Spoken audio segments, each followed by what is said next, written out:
Hello, dear children. Welcome you all back to chemistry class.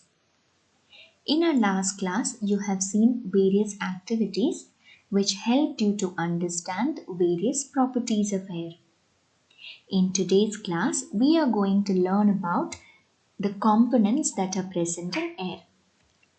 Now, we have already learned that the main components of air are nitrogen and oxygen. Nitrogen is the most abundant component of the air, which means approximately 78 to 79% of the air comprises of nitrogen gas. As you can see here, the chemical formula of nitrogen is N2.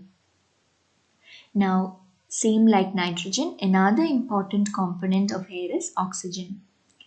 About 21% of the atmosphere comprises of oxygen gas. As you can see here, the chemical formula of oxygen is O2. So we know that 4/5 of the volume of air comprises of nitrogen gas, while 1/5 of the air comprises of oxygen gas. In addition to these main components, nitrogen and oxygen, other components like carbon dioxide, water vapor, rare gases, and impurities are present in air. So the amount of carbon dioxide is approximately 0.02 to 0.04%. So the amount of carbon dioxide and water vapor, rare gases and impurities, all these are less than 1% present in air. So carbon dioxide, it's also less than 1%, that is approximately 0.02 to 0.04%. Now, in case of water vapor, the amount of water vapor present in air will vary from one place to another. It will also be different depending upon the climate. So we have already learned that in our last class. So we know that the amount of water vapor present in air will be more in the monsoon season compared to the summer season. Same like that, amount of water vapor will be more in coastal areas compared to plain regions. So the amount of water vapor present in the air varies from one place to another and also from one season to another season. So water vapor, it is variable. That is, it will be approximately 1% at sea level and approximately 0.4% in the air. Now, the next component that is present in the air is rare gases. You otherwise call it as noble gases. So the noble gases, as we all know, are helium, neon, argon, krypton, xenon and radon. These are the noble gases that are present in air. Out of that, argon is the component that is present mainly in air. That is, about 0.9% is present with argon.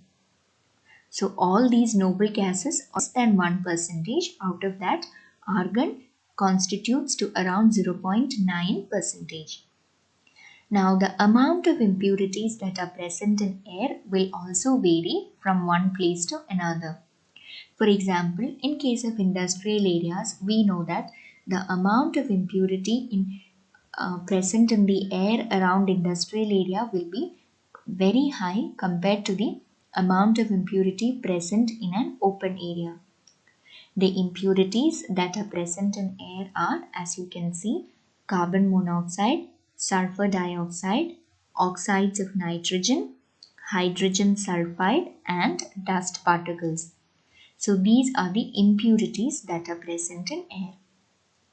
So the main components of air are nitrogen and oxygen, and the rest of the components that are present in very minute quantity are, as you can see, carbon dioxide, water vapor, rare gases and impurities.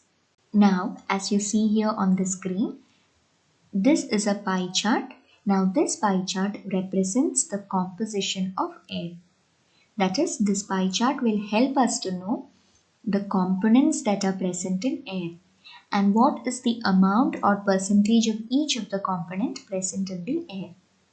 So, as you see here in this pie chart, the main component that is present in the air is nitrogen. So nitrogen has occupied most of the space of pie chart. So this is nitrogen, that is 78%. 78 to 79% of the Earth's atmosphere comprises of nitrogen. The next bigger part of this pie chart is oxygen. So this shows that about 21% of the air comprises of oxygen gas. Now remaining all other components are present in less than 1%. So as you can see here, this yellow one that depicts all the other components altogether, and it is less than 1%. That is carbon dioxide, then rare gases or noble gases, water vapor, and impurities that are present in air. So this is a pie chart which depicts the composition of air. Now this pie chart will help us to know what are the components that are present in air, what are the major components and what are the minor components of air. Now with the help of few examples, let us see whether the composition of air is the same or different at all the places. Now look into this picture here. Here we see a mountain. Now, do you know why these mountain hikers they carry oxygen cylinder when they go up the mountain? This is because at higher altitudes the amount of oxygen is very less. But this is not the case with lower plains. At lower plains the amount of oxygen is more. So the amount of oxygen differs or it varies from place to place. That is, at higher altitude it is less, while at lower plains it is more. Now this clearly shows that the composition of air is not same everywhere. In the same way, when sea divers, when they go deep under the sea, they carry oxygen cylinder. Now as you can see here in the picture, a sea diver, as he goes deep under the sea, he uses his oxygen cylinder to breathe. Now why is it so? This is because deep under the sea the amount of oxygen is very less. Same like that, in case of industrial areas, air around industrial areas will have a higher amount of carbon dioxide present. So we have already learned that the amount of carbon dioxide or the amount of impurity present in industrial area is more compared to the amount of carbon dioxide or impurities that are present in an open space. So the amount of impurities that are present in air around industrial areas is more compared to the amount of impurities that are present in an open space. Now this clearly shows that composition of air varies from one place to another.